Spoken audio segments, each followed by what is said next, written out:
ആം, നമസ്കാരം. Differential ജോമെട്രിയുടെ chapter 12, നമ്മുടെ chapter 12 base ചെയ്തിട്ട് ഉള്ള മൂന്നാമത്തെ ലെക്ചറിലേക്ക് എല്ലാവർക്കും സ്വാഗതം. ഇന്ന് നമ്മൾ പഠിക്കാൻ പോകുന്നത് ജിയോമെട്രിക് എക്സ്ട്രീംസ്, അതായത് കർവേച്ചറിൻ്റെ പരിധികൾ എന്നുള്ളതാണ്. എന്തുമാത്രം എക്സ്ട്രീമായിട്ട് അത് പോകും എന്നുള്ളതാണ്. അതിന് പ്രിൻസിപ്പൽ കർവേച്ചറുകൾ എന്നാണ് പറയുന്നത്. സോ പ്രിൻസിപ്പൽ കർവേച്ചറിനെ കുറിച്ചും ഓയിലേഴ്സ് ഫോമിനെക്കുറിച്ചുമാണ് ഈ ലെക്ചറിൽ പ്രധാനമായിട്ടുള്ളത്. കഴിഞ്ഞ ക്ലാസ്സുകളിൽ നമ്മൾ നോർമൽ കർവേച്ചർ kv = LPV.v എന്ന ഇക്വേഷൻ പഠിച്ചു. എന്നാൽ ഇവിടെ വലിയൊരു പ്രാക്ടിക്കലായൊരു ഇഷ്യൂ ഉണ്ട്. ആക്ച്വലി ഒരു സർഫസിലെ ഏതൊരു പോയിൻറ്റിലും അതിലൂടെ ട്രാവൽ ചെയ്യാൻ actually infinite number of directions ഉണ്ട്, അല്ലേ? ഉണ്ട്. ഈ അനന്തമായ ദിശകൾ അതിനെയെല്ലാം ഒന്നൊന്നായി പരിശോധിച്ച് എവിടെയാണ് ഏറ്റവും കൂടുതൽ വളവുള്ളത്, എവിടെയാണ് ഏറ്റവും കുറവ് വളവുള്ളത് എന്ന് ആക്ച്വലി ഡയറക്റ്റായിട്ട് കണ്ടുപിടിക്കുക എന്നുള്ളത് ഇമ്പോസിബിളാണ്. ഇതിന് നമുക്ക് ആക്ച്വലി ഒരു മാത്തമാറ്റിക്കൽ കോമ്പസ് ആവശ്യമാണ് വളവ് കണ്ടുപിടിക്കാൻ വേണ്ടിയിട്ട്. അതാണ് നമ്മൾ ഡിസ്കസ് ചെയ്യാൻ പോകുന്നത്. ഇവിടെ ഈ കോമ്പസ് നിർമ്മിക്കാൻ നമ്മളെ സഹായിക്കുന്നത് ഈ വെയിൻഗാർട്ടൻ മാപ്പിൻ്റെ ഒരു പർട്ടിക്കുലർ പ്രോപ്പർട്ടിയാണ്, അതായത് സെൽഫ് അഡ്ജോയിൻറ്റ് പ്രോപ്പർട്ടി. വെയിൻഗാർട്ടൻ മാപ്പിൻ്റെ സെൽഫ് അഡ്ജോയിൻറ്റ് പ്രോപ്പർട്ടിയാണ്. അതായത് LPV.W = V.LPW. ഇത് നമ്മൾ മുമ്പ് പഠിച്ചിട്ടുള്ള പ്രോപ്പർട്ടിയാണ്, സെൽഫ് അഡ്ജോയിൻറ്റ് പ്രോപ്പർട്ടി. ഇതൊരു വേറൊരു ഇക്വേഷൻ മാത്രമല്ല, മറിച്ച് നമ്മുടെ ഉപരിതലത്തിന് വളരെ കൃത്യവും പ്രഡിക്റ്റ് ചെയ്യാൻ പറ്റാത്തതുമായ ഒരു ഘടനയുണ്ട് എന്നുള്ളതിൻ്റെ, പ്രഡിക്റ്റ് ചെയ്യാൻ പറ്റുന്നതുമായ ഒരു ഘടനയുണ്ട് എന്നുള്ളതിൻ്റെ ഒരു ഫിസിക്കൽ അഷ്വറൻസ് കൂടിയാണ്, ഒരു ഉറപ്പ് കൂടിയാണ്. ഇതിനെ ഒരു മിററിലെ ഇമേജ് പോലെ നമുക്ക് കാണാം. ഒരു മിറർ ഇമേജ് പോലെയാണ് ഈ സെൽഫ് അഡ്ജോയിൻറ്റ് പ്രോപ്പർട്ടി എന്ന് പറയുന്നത്. ആ സെൽഫ് അഡ്ജോയിൻറ്റ് പ്രോപ്പർട്ടി ഈ സ്ലൈഡിൽ ഞാൻ വിഷ്വലൈസ് ചെയ്തിട്ടുണ്ട്. LPV.W എന്ന് പറയുന്നത് V.LPW. അതെങ്ങനെ ആക്ട് ചെയ്യുന്നു ഒന്ന് മറ്റൊന്നിൻ്റെ മിറർ ഇമേജ് പോലെ ഇരിക്കും. ഈ ഒരു പ്രോപ്പർട്ടിയാണ് സെൽഫ് അഡ്ജോയിൻറ്റ് പ്രോപ്പർട്ടി എന്ന് പറയുന്നത്. ഇതാണ് നമ്മൾ ഉപയോഗിക്കുന്നത്.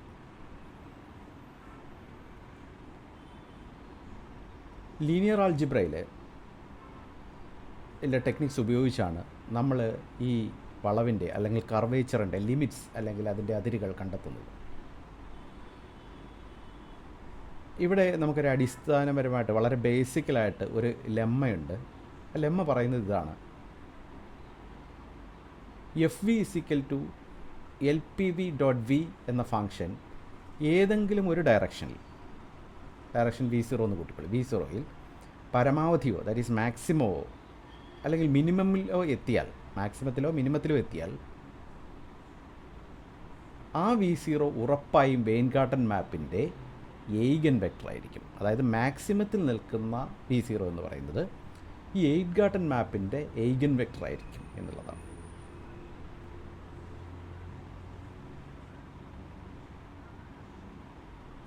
അതായത് LV0 λV0 എന്ന് പറയുന്നത് LV0 = λV0 എന്ന് പറഞ്ഞാൽ എന്താണ്? അതാണ് ലാംഡയാണ് എയ്ഗൻ വാല്യൂ എന്ന് പറയുന്നത്. അപ്പോൾ മാക്സിമത്തിലോ മിനിമത്തിലോ എത്തുകയാണെങ്കിൽ ഇവിടെ എയ്ഗൻ വാല്യൂ ആയിരിക്കും എന്നാണ് പറയുന്നത്. ഈ ലെമ്മ നമ്മെ എത്തിക്കുന്നത് വളരെ പ്രധാനപ്പെട്ട ഒരു തിയറത്തിലേക്ക് കൂടിയാണ്. അതാണ് തിയറം 2 നമ്മുടെ ഈ ചാപ്റ്ററിൽ. തിയറം 2 പറയുന്നത് ഒരു ഫൈനൈറ്റ് ഡയമെൻഷണൽ സ്പേസിൽ ലീനിയർ മാപ്പ് സെൽഫ് അഡ്ജോയിൻ്റ് ആണെങ്കിൽ അതിലെ എയ്ഗൻ വെക്ടറുകൾ ഉപയോഗിച്ച് നമുക്ക് കൃത്യമായ ഒരു ഓർത്തോ നോർമൽ ബേസിസ് നിർമ്മിക്കാൻ സാധിക്കും എന്നുള്ളതാണ്. എന്താ പറയുന്നത്, let V be a finite dimensional vector space with dot product L be a self-adjoint linear transformation, then there exists an orthonormal basis or V consisting of the eigenvectors. Geometrically പറഞ്ഞാൽ അതെന്താണ് എൻ്റെ അർത്ഥം, L P self adjoint ആയതുകൊണ്ട് every point on every surface passes and intrinsically perfect ആയിട്ടുള്ള ഒരു orthonormal framework ഉണ്ടായിരിക്കും in all directions. അങ്ങനെ ആ സർഫസ് കൃത്യമായിട്ട് അലൈൻ ചെയ്യും എന്നുള്ളതാണ്. കുറച്ചുകൂടെ സിമ്പിളായിട്ട് പറഞ്ഞാൽ, നമ്മുടെ സർഫസിലെ ഏതൊരു ബിന്ദുവിലും കർവേച്ചർ അതിൻ്റെ പരമാവധിയിലും അല്ലെങ്കിൽ മാക്സിമത്തിലും മിനിമത്തിലും എത്തുമ്പോൾ ആ എത്തുന്ന ദിശകൾ എപ്പോഴും പരസ്പരം കൃത്യം 90 ഡിഗ്രി ആയിരിക്കും. അതാണ് ഓർത്തോ നോർമൽ എന്ന് പറയുന്നത്. പെർഫെക്റ്റ്ലി ഓർത്തോഗണൽ ആയിരിക്കും പരമാവധിയിലെത്തുമ്പോൾ. ഇനി നമുക്കതിൻ്റെ പേരുകളൊന്ന് നോക്കാം. അങ്ങനെ വരുന്ന സന്ദർഭത്തിൽ വെയിൻഗാർട്ടൻ മാപ്പിൻ്റെ എയ്ഗൻ വാല്യൂകളെ നമ്മൾ പ്രിൻസിപ്പൽ കർവേച്ചറുകൾ എന്ന് വിളിക്കുന്നു. KI പ്രിൻസിപ്പൽ കർവേച്ചറുകൾ KI എന്ന് വിളിക്കുന്നു. ഒരു പോയിൻറ്റിലെ പരമാവധി കുറഞ്ഞ വളവുകളാണ് ഇത് സൂചിപ്പിക്കുന്നത്.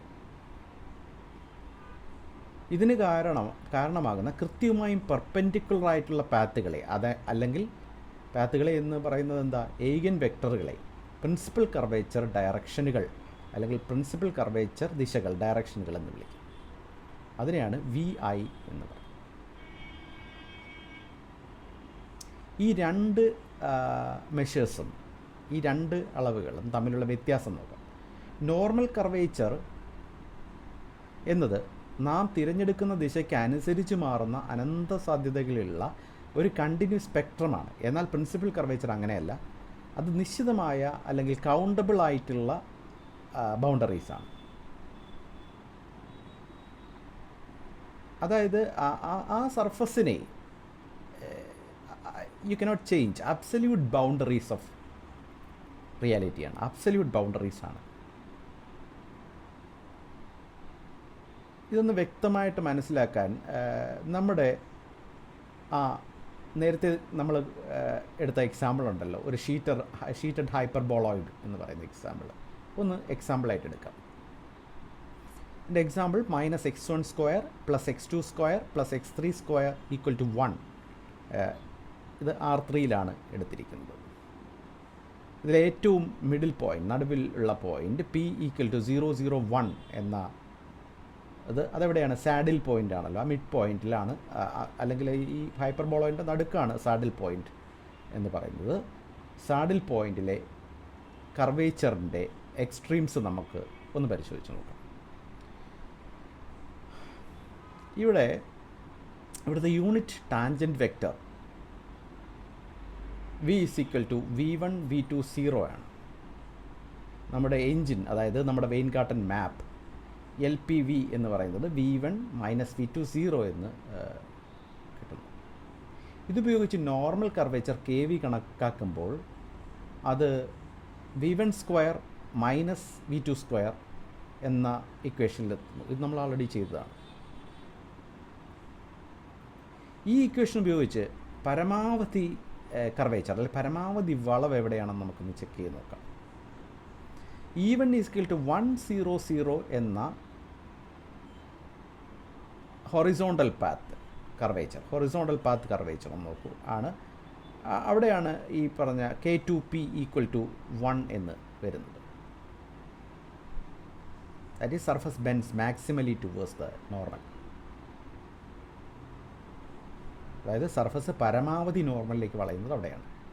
എന്നാൽ E2 = 0, 1, 0 എന്ന പെർപെൻഡിക്കുലറായിട്ടുള്ള പാത അല്ലെങ്കിൽ വെർട്ടിക്കൽ പാത്ത് കർവേച്ചർ, അവിടെ കർവേച്ചർ കുറവാണ്. അതായത് -1 അത് K1P എന്ത് കിട്ടും, -1 ആണ്. ഇവിടെ സർഫസ് പരമാവധി പുറത്തേക്ക് വളയുന്നു. ഈ രണ്ടും കൃത്യം പെർപെൻഡിക്കുലറായിട്ടുള്ള ദിശയിലാണ്. പരമാവധി പുറത്തേക്ക് വളയുന്നതും നിൽക്കുന്നതും 1, 0, 0യും 0, 1, 0യും. അപ്പോൾ എക്സ്ട്രീംസ് എങ്ങനെയാണ്, പെർപെൻഡിക്കുലറായിരിക്കും. അതാണ് നമ്മൾ പറഞ്ഞു വരുന്നത്. പ്രിൻസിപ്പൽ കർവേച്ചറുകളുടെ ബൗണ്ടറികൾ ഇവിടെ K1 = -1 ആൻഡ് K2 = 1 എന്നല്ലേ. അതിൻ്റെ ഓപ്പോസിറ്റ് സൈൻ ആണെങ്കിൽ അപ്പോൾ ഇവിടെ മറ്റൊരു വലിയ കാര്യം കൂടെ ഒളിഞ്ഞിരിപ്പുണ്ട്. പോസിറ്റീവിൽ നിന്നും നെഗറ്റീവിലേക്കുള്ള യാത്രയാണ്. അപ്പോൾ പോസിറ്റീവിൽ നിന്നും നെഗറ്റീവിലേക്കുള്ള യാത്രയിൽ ഈ കർവേച്ചർ എപ്പോഴെങ്കിലും 0 ക്രോസ് ചെയ്യണമല്ലോ. നമ്മൾ ഡയഗണലായിട്ടുള്ള ഡയറക്ഷൻസ് v1 = v2 = 1/√2 എടുത്തത് ഓർമ്മയില്ലേ? അവിടെ കർവേച്ചർ എന്താവും? 0 ആവും. അതായത് കർവേച്ചർ 0 അവിടെ കിട്ടും. പോസിറ്റീവിൽ നിന്ന് നെഗറ്റീവിലേക്ക് ഇത് ട്രാൻസ്ഫർ ചെയ്യുന്നതുകൊണ്ടാണ്. അതായത് അവിടെ ഒളിഞ്ഞിരിക്കുന്നത് തികച്ചും പരന്ന സ്ട്രെയിറ്റ് ആയിട്ടുള്ള അതിരുകളാണ്, അല്ലേ? In between this. ഇവിടെ നമുക്ക് ചോദിക്കേണ്ട ജോമെട്രിക്കലായിട്ടുള്ള ഒരു ക്വസ്റ്റ്യൻ ഇതാണ്. ഒരു സർഫസിൻ്റെ പരമാവധി വളവും, മീൻസ് മാക്സിമം വളവും കുറഞ്ഞ വളവും, മാക്സിമം ആൻഡ് മിനിമം, അവയുടെ ഡയറക്ഷൻസും ദിശകളും നമുക്കറിയാമെങ്കിൽ ഇതിനിടയിലുള്ള മറ്റ് ഇൻഫൈനൈറ്റ് നമ്പർ ഓഫ് കർവേച്ചറുകളുണ്ട്. അത് നമ്മൾ ഓരോന്നായിട്ട് കാൽക്കുലേറ്റ് ചെയ്യേണ്ടതുണ്ടോ? You know the maximum and minimum. അതിൻ്റെ ആവശ്യമില്ല. കാരണം ഈ 2 പ്രിൻസിപ്പിൾ അതിരുകൾക്കുള്ളിൽ അല്ലെങ്കിൽ പ്രിൻസിപ്പിൾ ബൗണ്ടറീസിനുള്ളിൽ സർഫസിൻ്റെ മൊത്തം ആകൃതിയുടെ ഒരു DNA ഉണ്ടെന്ന് നമുക്ക് പറയാം.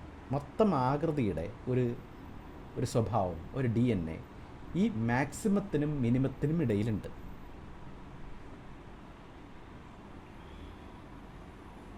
അവിടെയാണ് തിയറം 3, ചാപ്റ്റർ 12 തിയറം 3, അല്ലെങ്കിൽ അത് ഓയിലേഴ്സ് ഫോർമുല.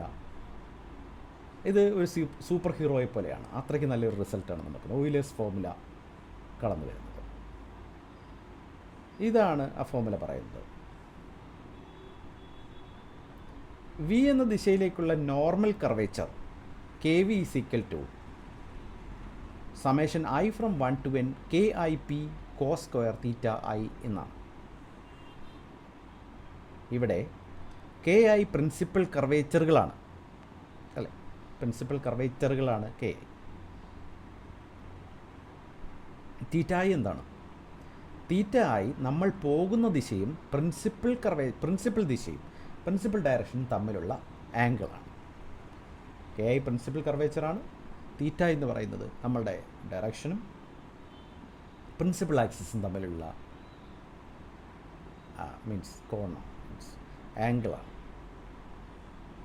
സാധാരണ ഒരു 2 സർഫസിൽ ഈ ഫോർമുലയെ നമുക്കൊരു ജോമെട്രിക് മിക്സ്ചർ പോലെ കാണാം. It is A geometric mixture.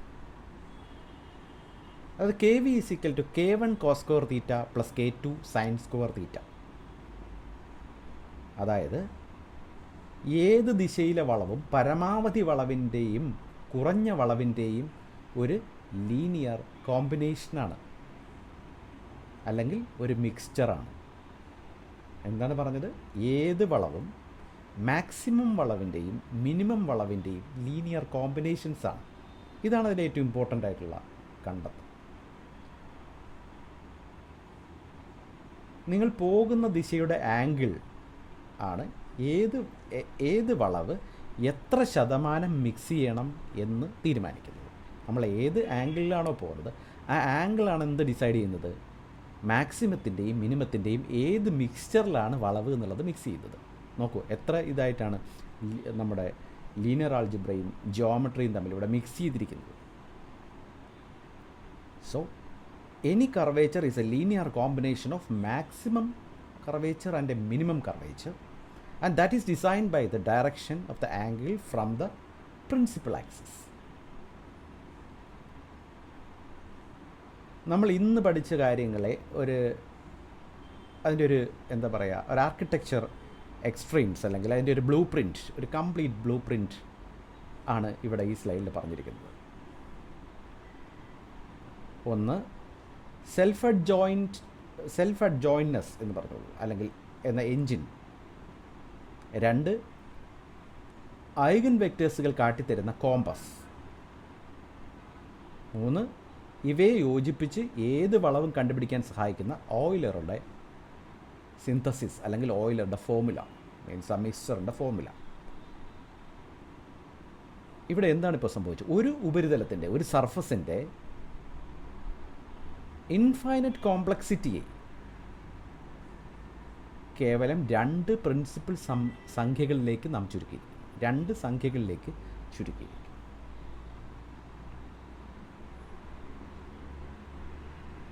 Principal കർവേച്ചറുകളുടെയും അവയുടെ ദിശകളെയും കുറിച്ച് നമുക്ക് ഏകദേശം വ്യക്തമായൊരു ധാരണ കിട്ടിയെന്ന് കരുതുന്നു. അടുത്ത വീഡിയോയിൽ നമ്മൾ പഠിക്കാൻ പോകുന്നത് ഈ പ്രിൻസിപ്പൽ കർവേച്ചർ ബൗണ്ടറീസ് അത് തമ്മിൽ മൾട്ടിപ്ലൈയിങ് ദ എക്സ്ട്രീംസ്, ആ പ്രൊഡക്റ്റ് ഈ സ്പേസിൻ്റെ ഒരു ഗ്ലോബൽ സീക്രട്ട്, എന്താ ആ സർഫസിൻ്റെ ഒരു ഗ്ലോബൽ സീക്രട്ട് വെളിപ്പെടുത്തും. അതാണ് നമ്മളിനി പഠിക്കാൻ പോകുന്നത്. അത് ഗ്രോസ് ക്രോണക്കർ കർവേച്ചർ വെളിപ്പെടുത്തും എന്നാണ് പറയുന്നത്. വളരെ രസകരമായിട്ടുള്ളൊരു കാര്യമാണ്. സോ ഈ ലെക്ചർ ശ്രദ്ധിച്ച എല്ലാവർക്കും നന്ദി. നമുക്ക് അടുത്ത ക്ലാസ്സിൽ കാണാം.